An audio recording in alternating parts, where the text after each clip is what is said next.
పిలిచే అన్నయ్యనవుతా పిలవాలే కానీ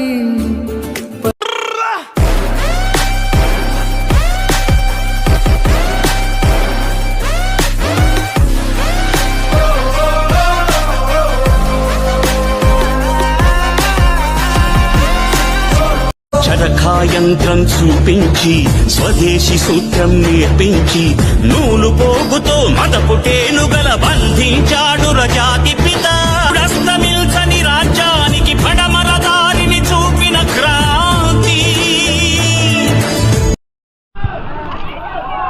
parade review అనంతరం ఈనాటి గౌరవ ముఖ్య అతిథి ఆంధ్రప్రదేశ్ రాష్ట్ర ఉప ముఖ్యమంత్రి వర్యులు